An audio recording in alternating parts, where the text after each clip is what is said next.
to first do a little short biography of our first speaker, Rudi Colleredo. He's the associate professor and associate chair of the Department of Anthropology at UNC. He is a PhD from UCLA in 1996. He is a cultural anthropologist concerned with community economies and cultural change in the context of globalization. During the 1980s, he served as the campus-wide co-president, and him and his wife were involved in the push by universities across America to divestment companies in South Africa.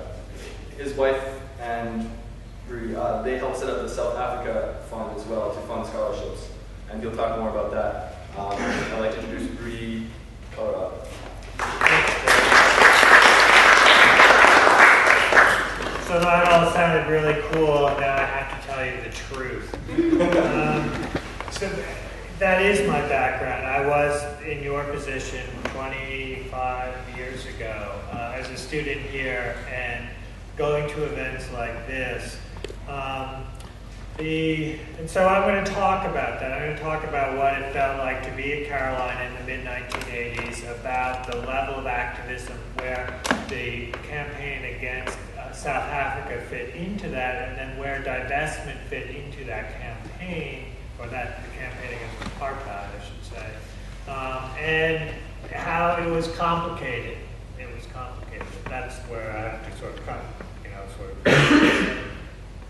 fill in details of what Tate said. So, in the 1980s on this campus, there was not a whole lot of activism.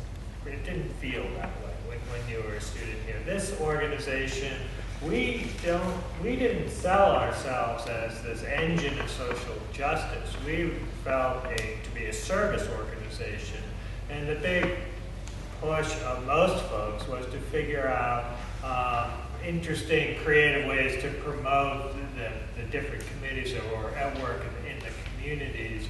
The social justice issue that was taken on was racism, and where it was hardest to address in fraternities and sororities, the lack of connection across groups on campus. There was a focus on racism, but that was really kind of the vision within and on this campus for the most part, as to how it was playing out. There were protests on campus related to the Reagan administration and its policies in Central America. You had a small and very committed group of people concerned about Nicaragua, about El Salvador, and about where U.S. covert support was going in those wars.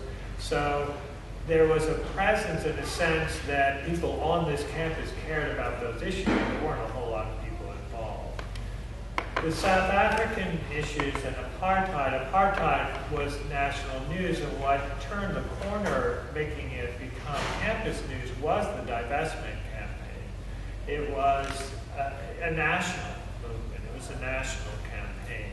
And why it gained so much traction here, I think, had a lot to do with one guy. I think Dale McKinley, who was a young man from Zimbabwe, who was a graduate student in, I think, political science was his home program, was passionate about it. And so that under his leadership, a group of students really were able to sustain their commitment and involvement to the issue of divestment. So the idea of divestment came from somewhere else. The ability to push it on this campus was due to the kind of leadership that was happening here.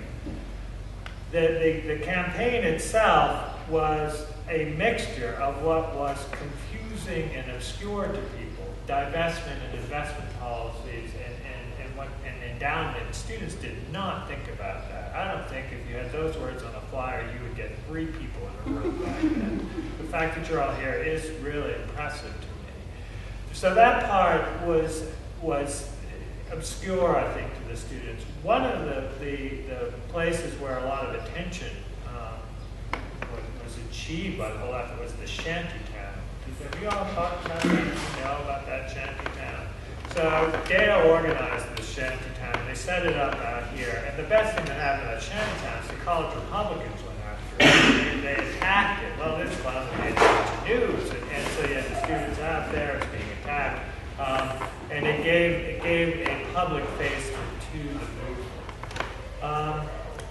What also helped pull the whole thing together was having national speakers come through. Randall Robinson, I remember when he came to campus, he complained of a cold night out in front of the Shell Oil Company's lobbyists in front of down in D.C., and he came down to this campus to talk, and a lot of people came out for it. In fact, he had just been protesting somewhere else, and he was going to come down here and be part of this protest again. We felt like we were connected to this.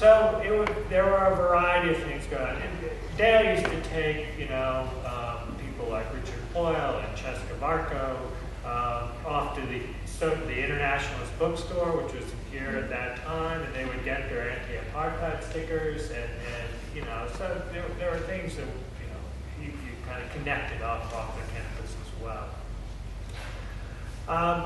So divestment gave people a way to connect nationally, it gave people a way to act here. It was something that got onto the trustees' agenda because of the protest in the shantytown. I think that helped a lot, and it was something that was more intuitive than just the actual policy of investing stuff. It made real for more and more people the linkages that made South Africa part of our lives. It wasn't just somewhere else. The fact that you could talk about this meant that we then should do something about it. So that part of it really made it real. All that said, it was not something everyone agreed on. And one of the things so there was pressure, there were students, there were people for divestment, there were other people concerned about apartheid and did not think divestment was necessarily the right thing to do. And that's actually where Cheska comes into this story. Cheska, who is now my wife, who's now my girlfriend, and who was in South Africa. And she was in South Africa working for the South African Institute of Race Relations. And they were in the heart of it. She, in fact, lost her passport and plane ticket because the guy she was working for was told he had 24 hours to leave the country because the security apparatus was coming to get him. So he took off, and in his car was Cheska's bag with her passport and her money and her plane ticket. And so she was in, the heart of what was happening in South Africa. When she left, she said, "What should we be doing?" And the answer they got is, you need to help us get people to universities. And so that was the start, what is now still ongoing, a program at the campus-wide, South African Scholarship Fund. I don't know if it was renamed, I'm not sure of status. But at any rate, so that was where the idea came from.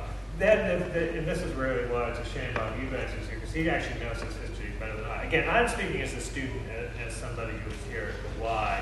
And so again, all this was going on. It made us seem like we were connected to things, but people didn't necessarily understand it. People didn't necessarily all agree that severing ties was the way to really engage apartheid. That the South African Scholarship Fund is actually an alternative, and people were angry at that fund because they felt it was taking away from the divestment effort. It gave the investment committee a moral cover to put money into the fund and not to fully divest. And again, this is where I've been to hear how things look from Bob Eubank's point of view.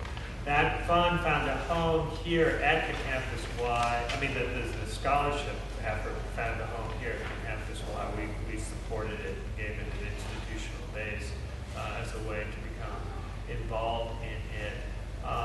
And I think that that's the way it felt, was that we were engaging. The whole divestment project made put South Africa on the agenda, apartheid on the agenda, and it made people realize that this university is really materially connected in a lot of ways we never even think about. That consciousness, for many of us, started with that campaign, and it is now, I think, a more part of your lives than it ever was in our lives.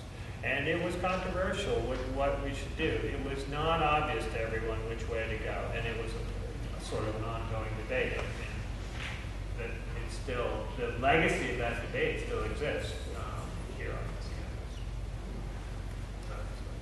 campus.